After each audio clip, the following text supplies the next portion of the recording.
Cubase 14 includes a few new effects. Now, these are included in the upper versions of Cubase, not in the AI and LE and Elements, etc. But they are a bit nichey, but certainly useful, as hopefully you will find out in this video. But this is a fairly deep dive into them and a fairly long video, so use the chapters if you just want to get to a particular bit, and maybe we'll see you at the summary at the end.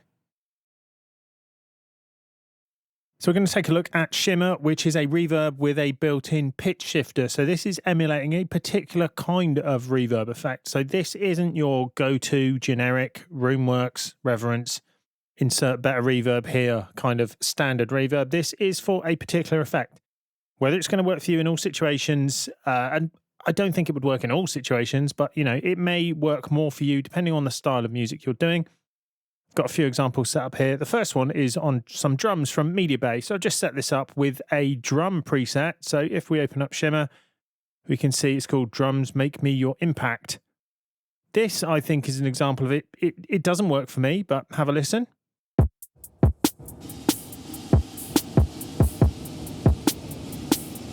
And clean.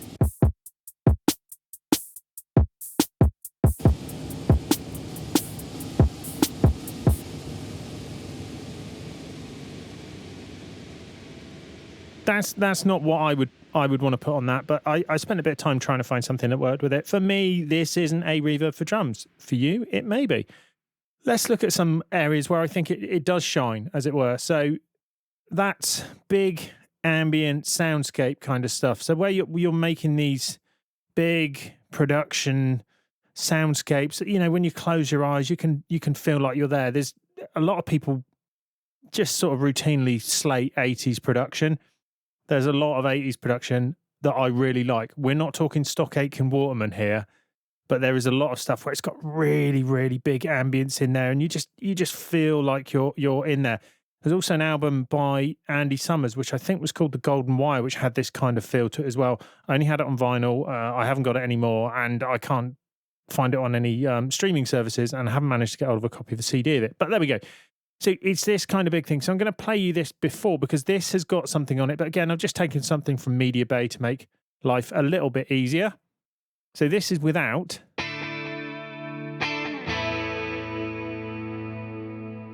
So you can hear it's got some on there already, but with the guitar verb on there. And again, this is just using a preset. So this is just using a preset. This is guitar distant afterglow, which is exactly what I was looking for. So it's a nicely named preset rather than sort of that cryptic stuff.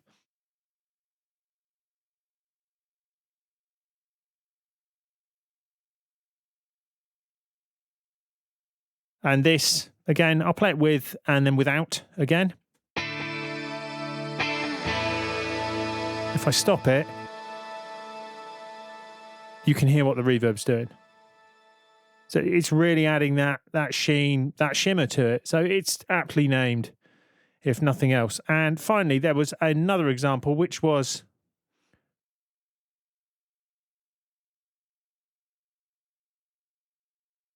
again, I've forgotten how to use Cubase. There was another example here, which was this massive solo transmission. So this one here, again, I've just loaded up a sampler track preset from MediaBay, and again, without, it's just a kind of big, and I've got a filter control. You get the idea. If you want to add some real size to that texture,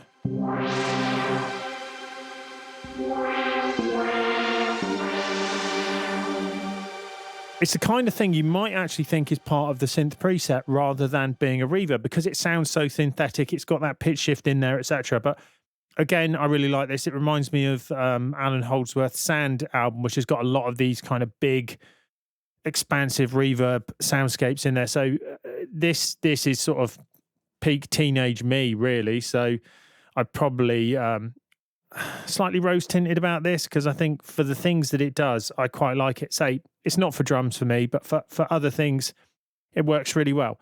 So now we've had a quick demo, let's take a look at the Shimmer reverb itself. So here is Shimmer, and it's like the other plugins which Steinberg have made with this particular release, so it will look very familiar like the other ones. It's got a useful sample sound which you can play, which gives you some idea of what's actually going on with it, because I think it's one of these effects where there's multiple things happening, and if you don't put a simple sound into it, it can be complicated to understand what's going on. So let's just take a quick look. Firstly, this is just the default preset when you load it up, so nothing's really loaded. And if we play the sample sound, you get a clue as to what's happening. So we can see here on this area, we've got a spectrum display and we've got low cut and high cut filters, which we can apply, but they only apply to the reverb sound itself, which is useful, I think. So when we play that there, we can see we've got this wave here, and then it's being pitch shifted up, and all of the pitch shifted versions of it are having reverb applied. So that's why we get this ghostly, shimmery reverb sound. And then it's just a case of looking through the controls. So we've got the pitch control here. So this controls the pitch shift. So it's set at an octave, which is sensible. If we put it down an octave, goes for sort of a rumbly kind of vibe. I'm not sure down works so well, but you can change it to whatever you want pretty accurately. But let's put it to 7 semitones, so it's a fifth. You know, and obviously you can play around with these intervals to your heart's content. And because they're not fixed to particular intervals, you can do all sorts of interesting microtonal stuff. So we could have it just going up just a bit. We've got the intensity. So if we whack that up, you can hear that's a little more intense on there. And then the speed. So if we go back to an octave, because we can see as well as hear that. If we bring the speed down. Now, this is one control which would be nice to have a musical setting on it, and certainly I can't find it. I would quite like to be able to make that musical. At the moment, it doesn't appear that you can do that, which is a little bit disappointing. And then on the left, we got the reverb control. So we've got the reverb itself, so you can bring that right up for a much bigger reverb. And it's also got modulation, so it's got a kind of chorus in there as well. So if we whack that up and do the same, you can hear that quite intense pitch shifting that's happening, the modulation which is being applied to the reverb sound. So that's pretty much it overall. We've got a mix control here and the lock value for here. It doesn't seem to work to lock those when loading presets. So if you load up that, it doesn't seem to work, which seems a bit strange to me. Again, maybe I'm missing something, but I'm not sure that I am. The final controls, other than standard feedback and output controls, which are pretty straightforward, is the filters here. So these are pretty useful, because if you stick it on something that you may actually get something useful out of. So let's go with the massive solo. So you can pick where the reverb signal is in the frequency band. So we're really not hearing it lower. And if we bring that right up, we're only going to get this very high shimmer. Whereas if we bring that down, you can hear that. I'll do it again. What I'll do is I will play it and then I'll bring that down and you'll hear that effect.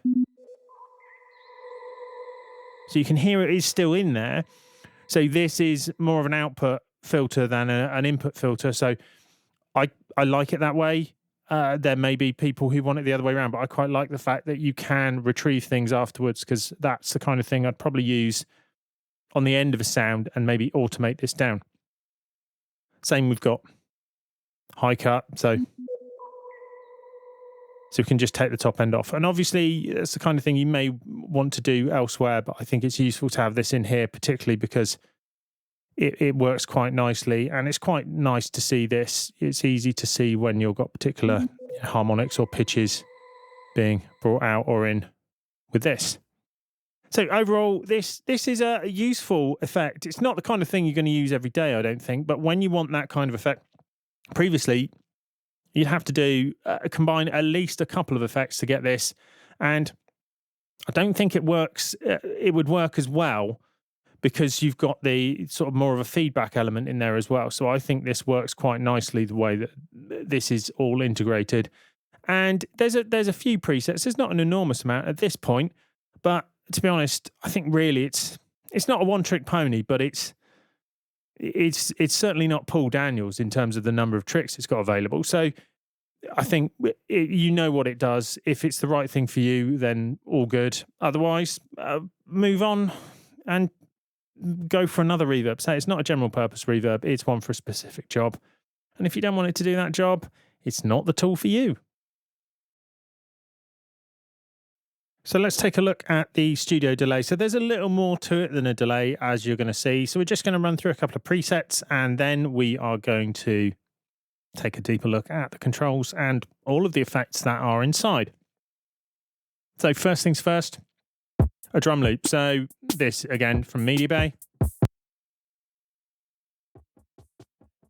Pretty dry. And then with the delay on it. So I've just loaded this up, actually with the default. So this is, again, the kind of plain default that you get when you load a studio delay up.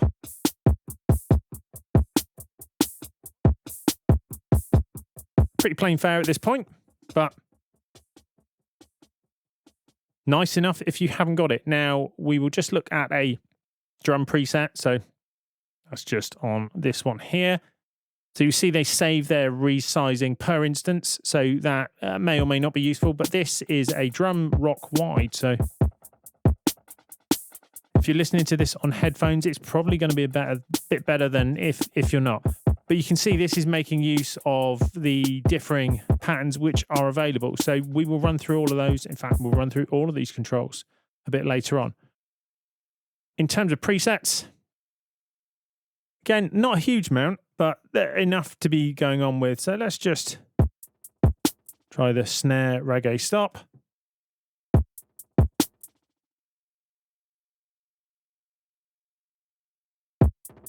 So we'll bring this up so we'll hear a bit more of it. So you can hear that triplet in there. So it probably needs a bit of work on the levels to bring that up, but hopefully some nice ideas in the few presets which are available. Next, we're going to listen to it on a guitar loop. So this has got a different preset applied. So this is the electric guitar pop pattern radio one. So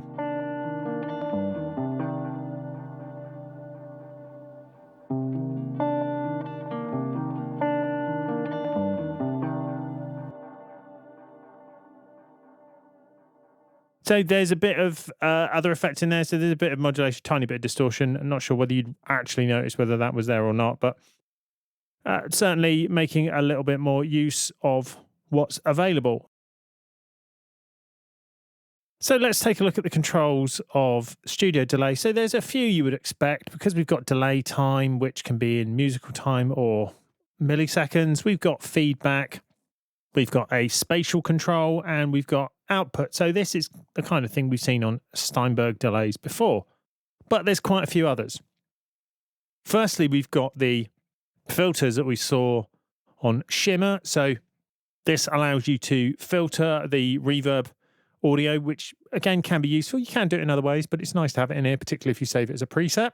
But I think probably most interestingly for me is the patterns, because you can clearly see what's happening in terms of panning with the echoes that you get from this delay using these particular controls here. And if you want to audition it, you can just play a quick sample sound. You hear that's in both ears. This will be quiet then loud, and then this one you'll hear in one then the other, etc. So if you're listening on headphones, it's going to be really clear, the panning of that. Maybe less so on some other devices, but you get the idea. So here we've got that shuffly panning sound here, more of a kind of triplet-y thing at the end, and finally a galloping feel. Again, it's interesting to have this. You can achieve this with a lot of other plugins, etc., but it's nice to see this visually rather than to have to just look at a menu or set up complicated routing between 2 channels of delay. So that's quite nice. The other controls now, this bottom row here is probably the most interesting part of it. It just gives you a few other things built in. So the first one is the age slider. Now this is probably most audible with something solid, because this is giving you kind of the effect of a tape machine. So it's got a bit of modulation in there. So you hear some pitch changes, etc., and frequency response changes as well. So if we just play in just a simple note, that's with it, with the age on 0. And if I turn this up, you'll hear some sort of chorusy modulation in there compared to. So again, it's not, necessarily super noticeable, particularly if you've got a certain kind of thing. So if you've got drums going through there, it's much more subtle than that, but it is there. So next we've got modulation. So you've got the ability to add this in, and we've got 3 different chorus, flanger, and phaser. So we've got 3 different modulation effects to play with. And so you can clearly hear that. And it can either be loop or post. So if it's in loop,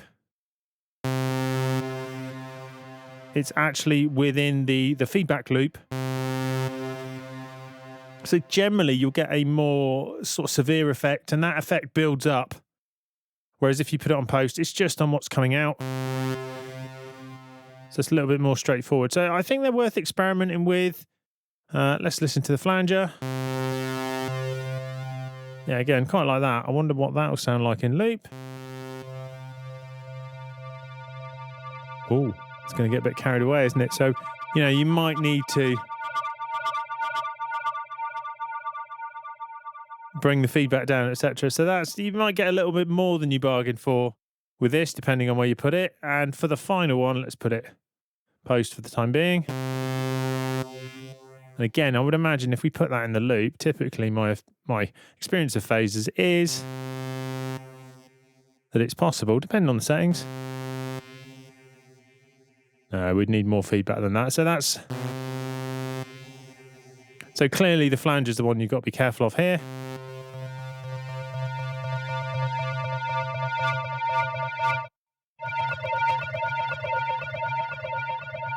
And then that will slowly calm down as it's in the post section there. We've got distortion. So we've got 3 choices of distortion here. So we've got a straightforward overdrive.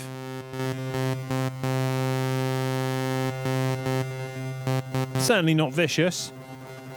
We've got the option to put that in the loop as well. Which, yeah, you can hear that building up a bit, but it's not it really is an overdrive, not a big distortion. We've got Bit Crusher.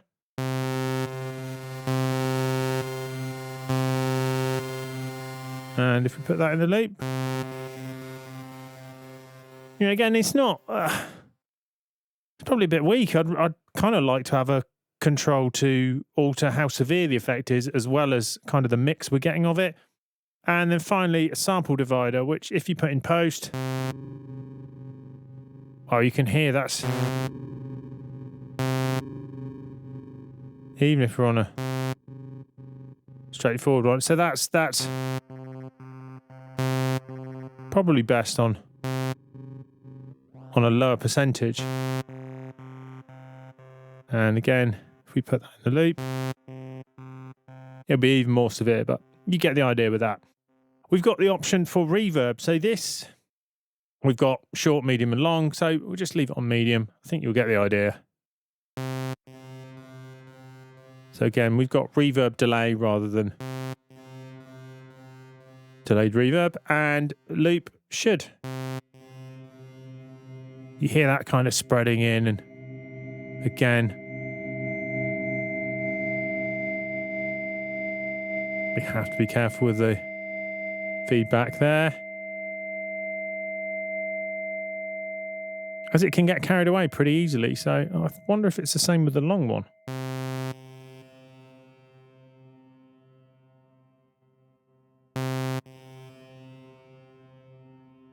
Yeah, so you can see it's possible to find not necessarily sweet spots, the opposite, bitter spots, I would imagine, on all of these. So just be careful with this, listening level wise, etc., because particularly the flanger and the middle reverb can go to the races pretty quickly. And we've also got pitch shift. So we can have a pitch shift after it. So let's just put it on 12 because that will be musical. And this is, again, reminiscent of the Shimmer effect because it's got that built in. Or you can put it in the loop. So in fact, let's turn that feedback up again and hope we don't suffer for it. Yeah, so that's working quite nicely. So I've always found it's kind of difficult to get musical effects with this other than it sounding a bit sort of Battlestar Galactica Casino Planet. But... or like somebody who's just discovered the cycle of fifths or fourths and is like wants to show it off at every opportunity. But we get the idea. Maybe if we do something more subtle, it will just slowly...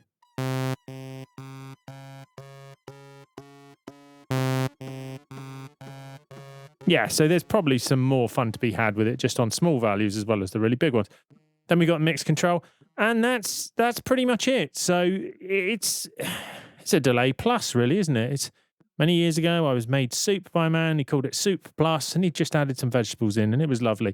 This is a delay plus. We've got a fairly workmanlike delay with some nice patterns that you can see here, which makes it easy to select what you want in terms of stereo. And then you've got some extras which may or may not hit the spot. Obviously, there's a lot of options and combinations that you can work with this, and I'm sure it will be possible to make them quite creative and interesting. But I think generally you get the idea. It's a reasonable delay with a few workmanlike effects added, which you potentially can put in the loop, probably for the most interesting sonic result.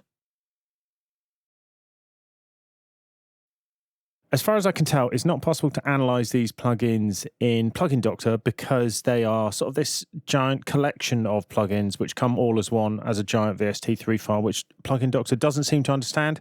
Happy to be corrected if anyone knows how to do that, but certainly I couldn't find a way to do it.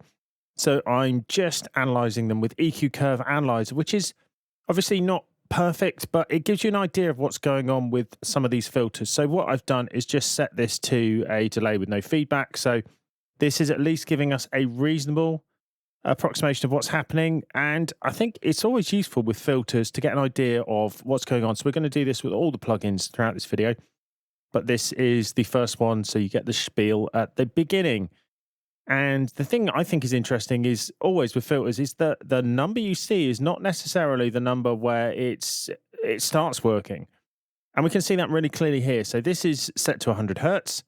And you can see that at 100 Hertz, it's actually much lower than you think in terms of level. So it's kind of, if this is to be believed, it's around 9 dB here, but you can see that even when it's flat, it's at 3 dB. So it's kind of the 6 dB point is where it's setting that value. So you can see it's affecting audio much, much higher in the frequency range.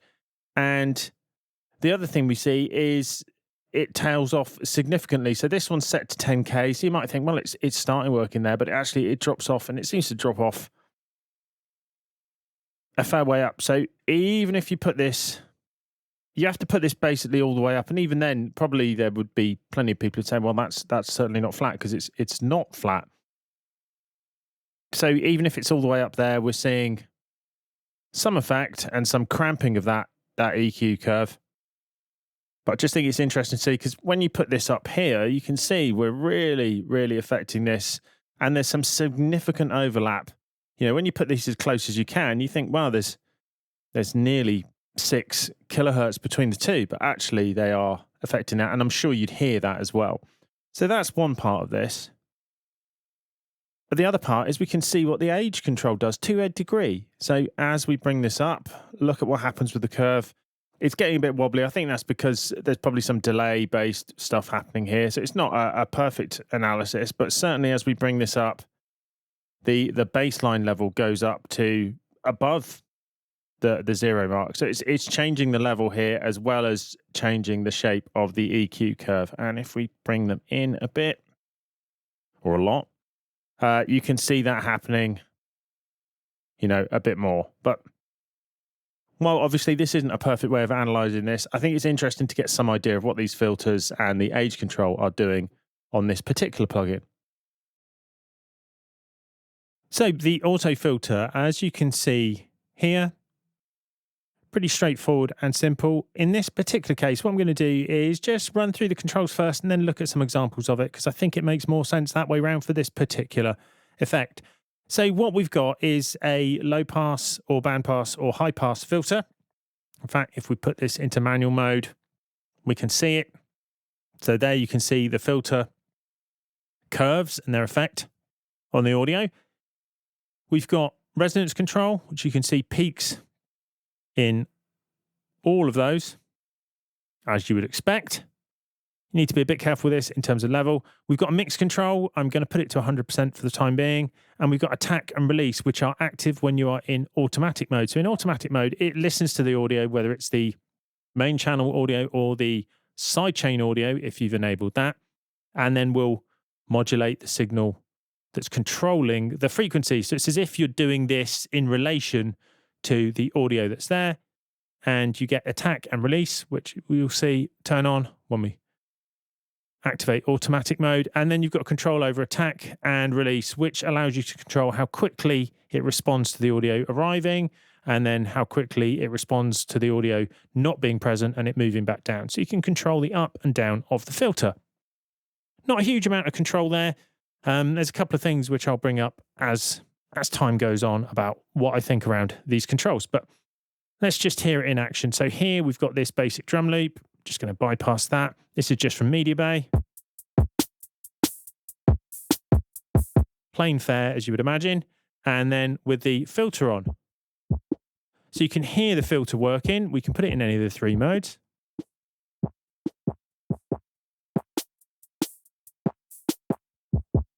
And I can put the resonance up. You can hear that. Now the range control is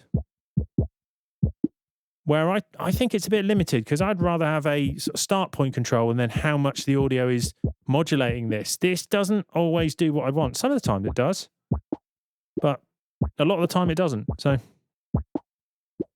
But that's what we've got on here. So the attack, if we put it right down, you can hear, because we're dealing with a kick drum, it can react much more to it. Whereas if we put it up, it's reacting less, because it's not being triggered for the entirety of that attack time, so it won't reach the top of the range. And the same goes for release. So if we put that longer, you can see it's taken a lot longer to come back down. And when we've got two bass drums together, it stays up and then it's falling back down. That's pretty much what we've got. You can play around with this, but this is very reminiscent of some old school effects we had back in the day, the Tal filter and the Ohmforce fromage, which were table stakes for anybody doing sort of this kind of production where you needed these kind of things happening. 20 years late to the game, I certainly didn't say that. Anyway, let's look at some of the presets and the application of them, because that actually is where I think, you can either learn something or find something you can do with it, or just go, oh, I didn't know that was the way you did that. So let's look at pitched hats first. So if we look at this track here, again, I'll just play it without. It's just, again, more Media Bay standard stuff, mostly hi-hats with a bit of extra in there. But the preset that's on auto filter here, reasonably interesting. So let's have a listen to this. This is as it comes out of the box. So you can see basically everything's just turned up, isn't it? Including the level. So you may need to watch the level, although if you've got a 100% mix, it's generally not too bad. But if you turn down below that and get some of the direct sound through there, you can get a way over the top signal. So we're getting that wobbly pitched hat kind of vibe where it's highlighting frequency. Obviously, you might want to make it less, because there it's a little too obvious what's happening. And maybe turning the release up a little bit just to make it a little bit more stable. Again, exactly the kind of thing you'll need to tweak. There's never a preset which is perfect for every situation. You're always going to want to tweak it a little bit to make it work with exactly what you're putting through there. But I think that's quite nice. I would typically use that as a send, because then I could just bring it into the mix as I want. Whereas with the mix control here, I'm not really enjoying what's happening here. So for instance, if we play this, because we got this 6 dB boost on our filtered signal, as soon as we bring in the plain dry signal, we end up on the moon signal level wise, you know, which isn't what I want. It would be nice if maybe this and this spoke to each other, and as you turn this down, you know, that this was only a boost for the filtered signal rather than the dry signal, because at the moment it's making the mix control for me not working the way I'd like it. I'd probably leave this, if I was going to use this, I would leave this on 100%, put it as a send, and then I can just bring it in when I want and effectively use that as the mix control. Next, let's have a look at something you could do with a kick with this, which again is quite interesting in terms of production knowledge, I guess. And that's the kick authority. So if we move to this particular preset, again, solo in that track, here it is without, it's just a bass drum with a bit of reverb on it. And then we've got the auto filter preset here, which is kick more authority. So this is a high pass filter, which is moving up when the kick is present, and it gives it more attack because it's highlighting some of those frequencies which are present in that attack and effectively acting like a kind of sweeping dynamic EQ. So you can hear that's really accentuating that kick sound. If you can hear what it's doing there. Now, again, I'd probably put that as a send because then I'd have more finesse and control over it. But the idea is you would have the dry signal and the wet signal together, and they would work well together. But you can hear what that's doing, accentuating all those frequencies. Again, it's almost like a little bit of a lesson in production tricks and things that you can do, but it's quite nice, particularly if you've got one that maybe just hasn't got what it needs and you don't want to load up another thing for whatever reason. Now, common bit of behavior back in the day, certainly with most of the people I used to hang out with in the 90s, was entire track filtering. So, you know, it was pretty straightforward stuff. And doing it with a reactive filter was quite nice again. So, track you probably recognize if you've ever listened to the end of one of my videos. Doing it with bandpass or low pass. The classic thing was low pass and then slowly bringing this up. But having this, again, this is the kind of thing you'd probably want to do as a send, have it automated, coming up over the course of the track. You sound a bit like a DJ. And probably bring that up so it would stop reacting. That kind of thing. So it's quite nice for that, just sort of playing around with it and making mixes sound a bit weird. But if you do that again, if you do that in the background and it's just subtly changing, being automated, etc., it's the kind of thing where you can get some interest out of the audio with very little effort expense. So it's quite good in terms of the amount of return you get on there. Another one of the examples is here, and it's actually an illustration of using the sidechain. So what we've got here is a drum loop, which we've already heard. So if we just listen to this, you've heard that before. And we've also got, but I'm just going to put that, it's that one there. There we go. And on this, we've got the filter. So the auto filter is here. And it's being sidechained by this. So this is a trick which I've seen used quite a bit to give rhythmic intent to something which doesn't have it, and you can give it the rhythmic intent of another part. So in this case, this is going to, via effects, is going to get some of the rhythmic intent of this. And again, this is probably something you'd do subtly in a mix. It wouldn't be up front.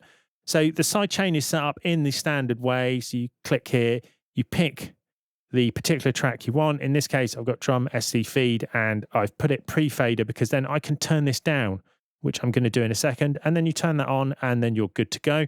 And now the modulation of the filter is not being done by the audio that's passing through it. It's being done by the sidechain audio, which in this case is the kick. Hope that makes sense. If you look at the video I've got on sidechaining elsewhere on the channel, that will probably help you out. But just make that a little bit bigger. And now when we play these two, although this is this filtered, this audio here has got the filter on it. So we've got that piece of audio there. But the filter is being controlled from this. So I'm just going to solo that. And we'll hear both at the moment, but you'll hear the idea.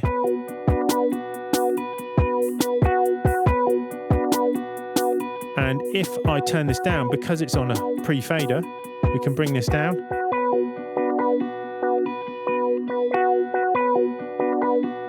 So it's a bit like having a wah-wah on there, but you can do.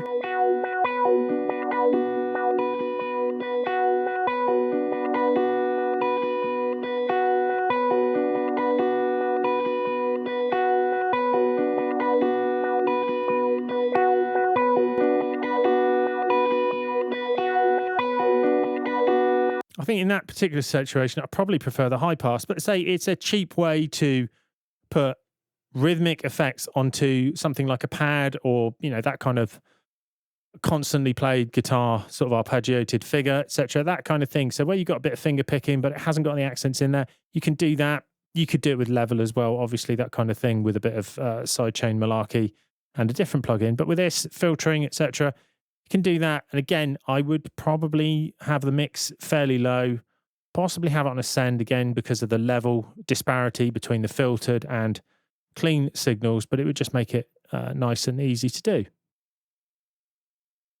So I have to come to my sort of conclusion on this particular effect. Honestly, I find it a little bit frustrating because it's nearly there. I quite like auto filters. I guess I'm of that ilk where it was like the thing that was the first thing you started using and making things interesting. I used to have an SH09 in my studio, and I didn't really use it as a synth. I used it to filter audio, so it had audio pass through it and loads of wacky stuff like that. The thing I find with this, I don't think there's enough control at this point. Whether or not this will get updated in the future, hopefully it will do. But at the moment, not having control over the degree of severity of this. So these filters here, you might want them more subtle, you might want them more severe. Personally, I would probably want them to be a bit more severe and a bit more characterful.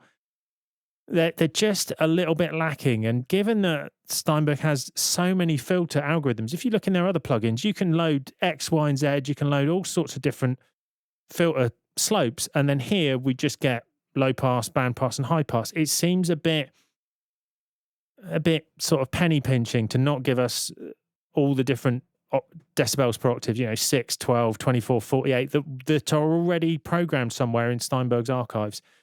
The other thing I find with this is the two other things. So the mix control, the problem that you get that you really need to often boost the filtered audio, and this control seems to be boosting everything. So then when you turn your mix down, you get way too much level from the dry signal, and you get too high level coming out, which is why I would use this pretty much exclusively as a send. So then I'm at least getting rid of that problem. Finally, the modulation, which given it's called auto filter, is the key thing for it. I don't think this range control is enough of a control while it's controlling what's happening. So if we just go back to the first example.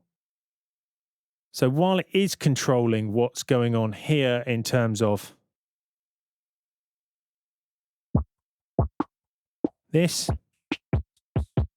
so we've got this range, even though I've got the attack all the way down and the release down, I don't seem to be able to get it to where I want it to once there's audio playing. So what I'd like is like a start frequency control and then an amount of modulation control. The sort of combination that seems to be happening here isn't giving me the control that I'd like, which is unfortunate because I think with extra filters available and this sorted out and that sorted out, I think this would be a really good effect. But at the moment, for me, it's not quite there.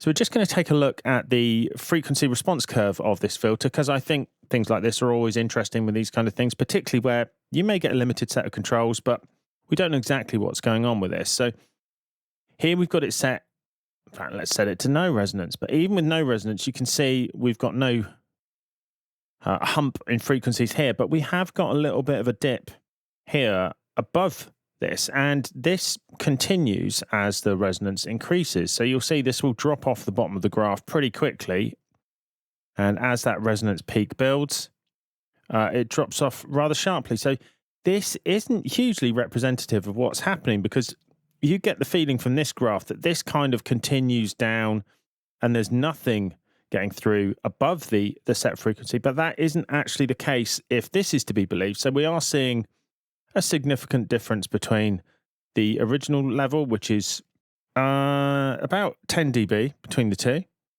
But we've got this real severe drop off and this notch here, and that continues as you wind that up. The bandpass is pretty representative. So you can see the bandpass, this pretty much looks like that. And if we take that peak off, say it doesn't look exactly the same, but it's not far off.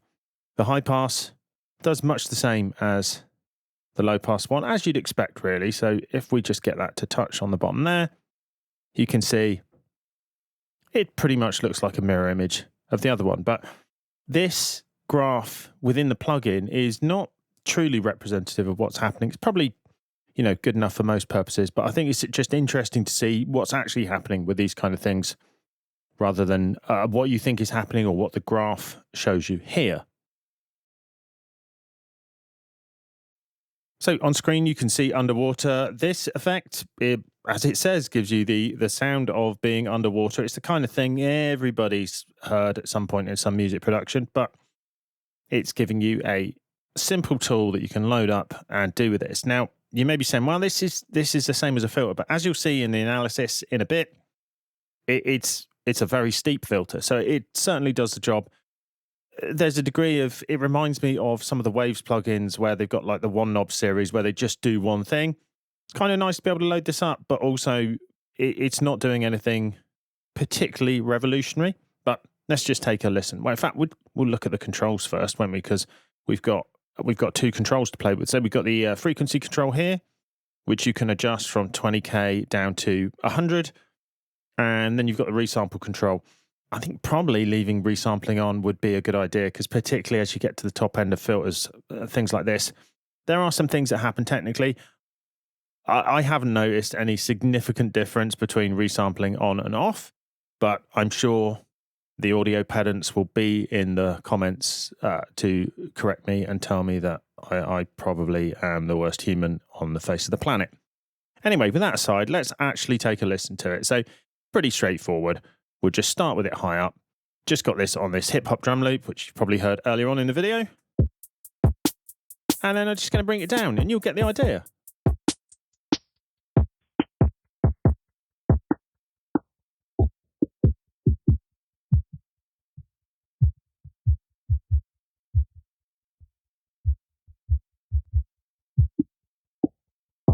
That's it. This is the kind of filter that you probably learn about early on in your audio journey, as it were. So it works pretty much the same on everything. Say it's resizable, as all these plugins are. So let's just make that one a little bigger. And as you can imagine on hats,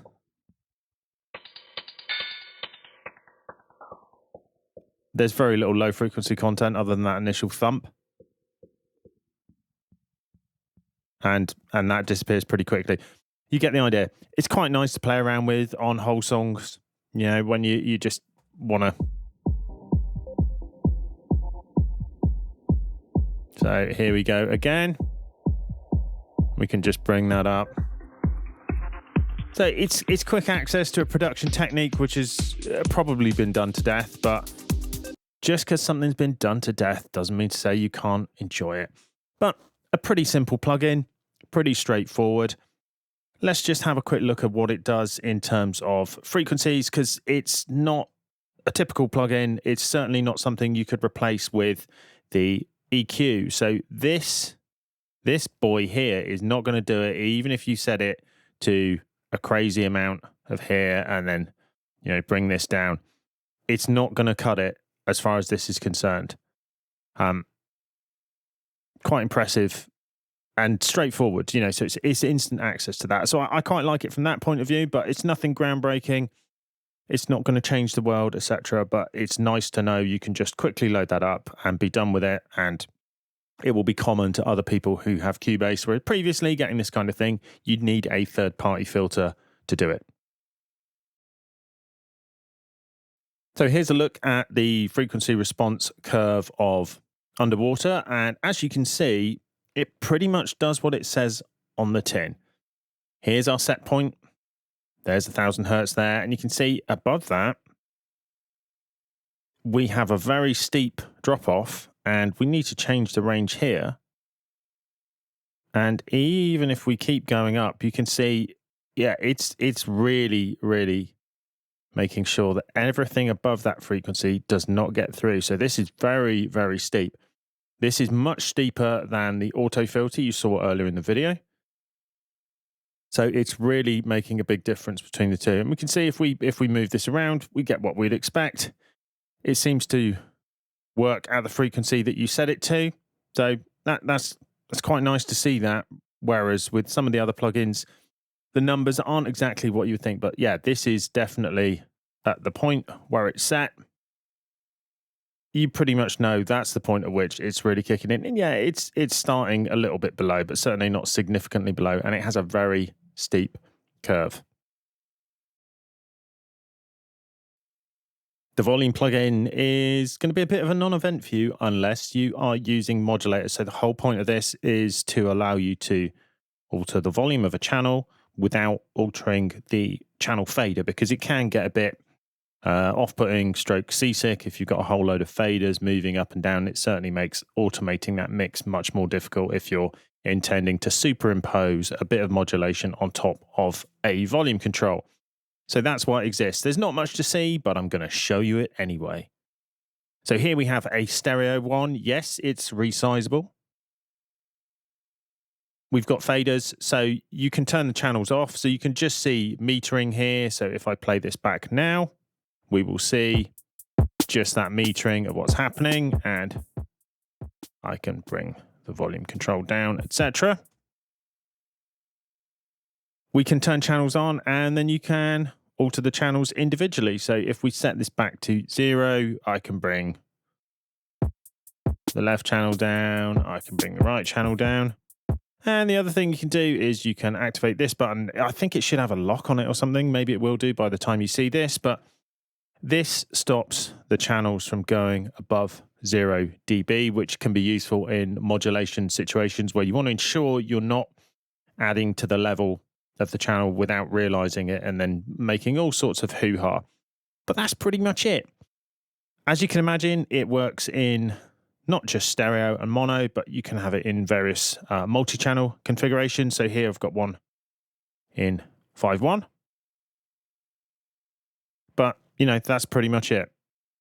There's not much to see here, but it's a useful tool if you want to actually use modulators. So that's solely why it's there. So initially you go, why have you done that? That's why. Makes sense now. Pretty straightforward. Let's just have a quick look at what it does in terms of analysis, but there should be no surprises there, of course.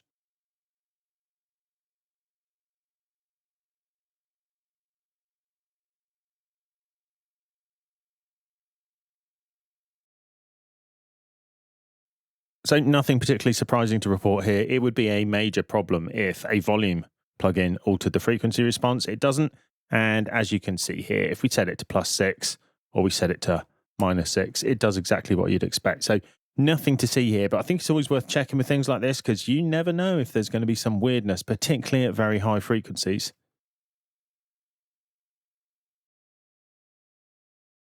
So looking at the standard features across all of these, you'll notice they generally look pretty similar to each other. So if we open up a studio delay and we open up an auto filter, they're using these similar looking kind of knobs, etc. They're all resizable. Automation seems to follow every parameter which is present. So if we just look at the automation that's present for studio delay, you can see pretty much everything is automatable as you would expect.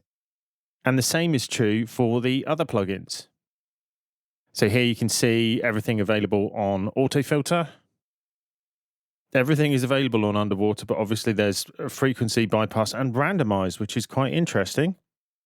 And on the volume control, there's one thing that's interesting here. It actually pointed out something which wasn't immediately apparent to me in the user interface.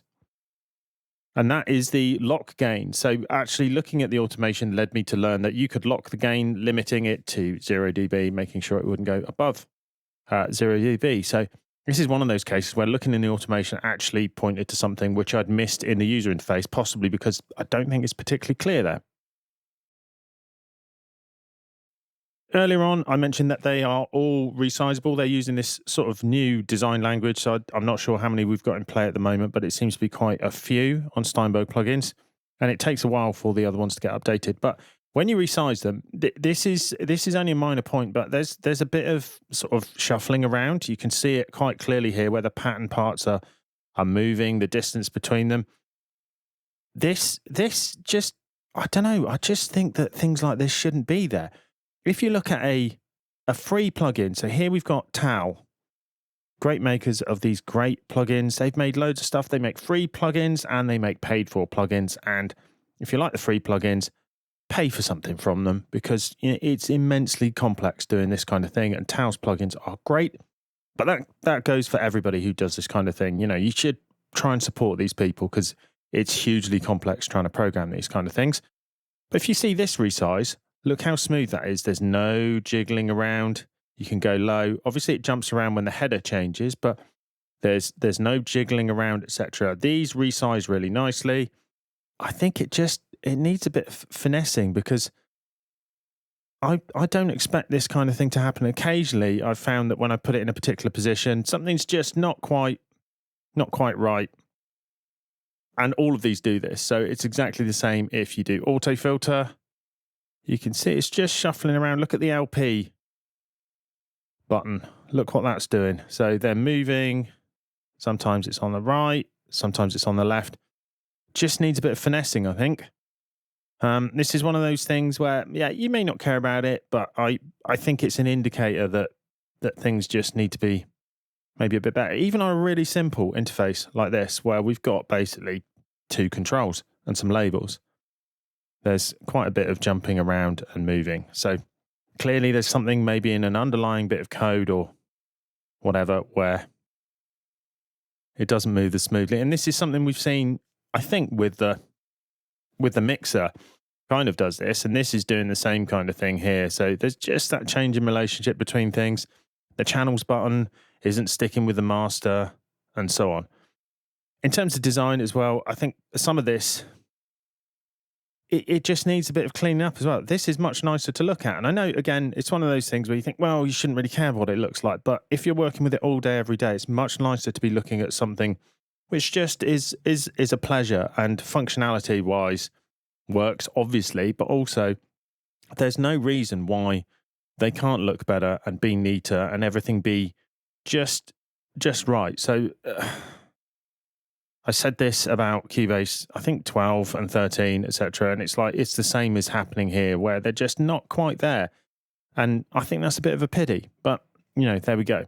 But overall, the common features of all these plugins are pretty much the same. You know what you're going to get. They look the same. They all work, pretty much as I've covered.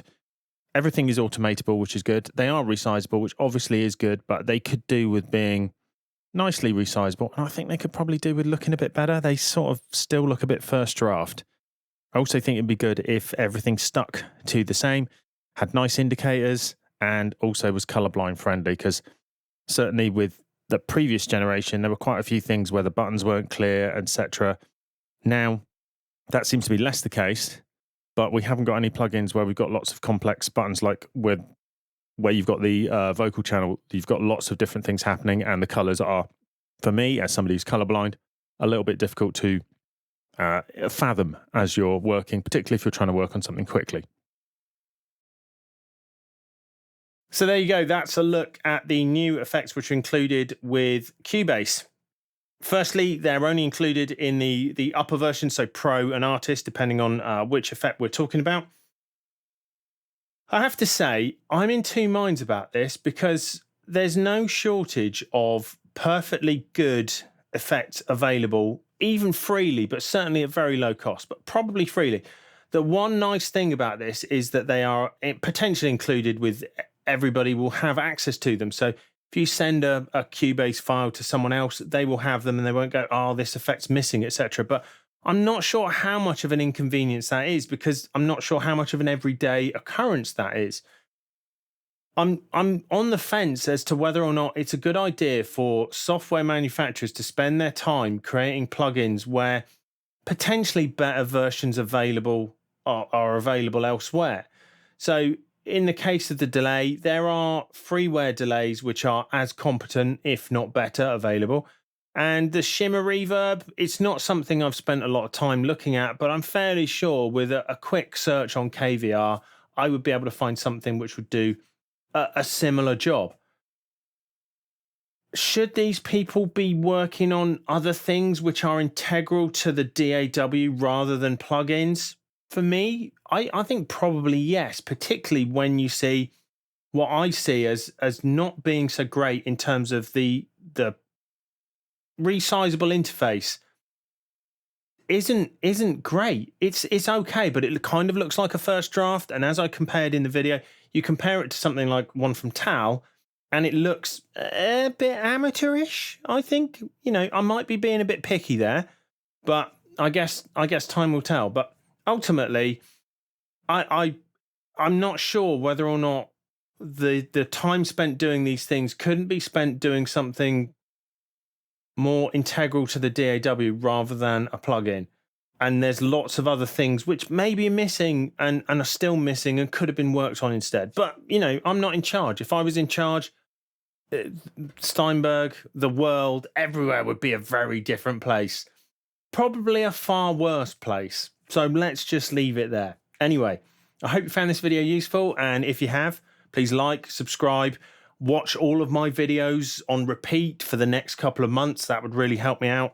And we'll see you again soon-ish, hopefully, for more Music Tech Tuition.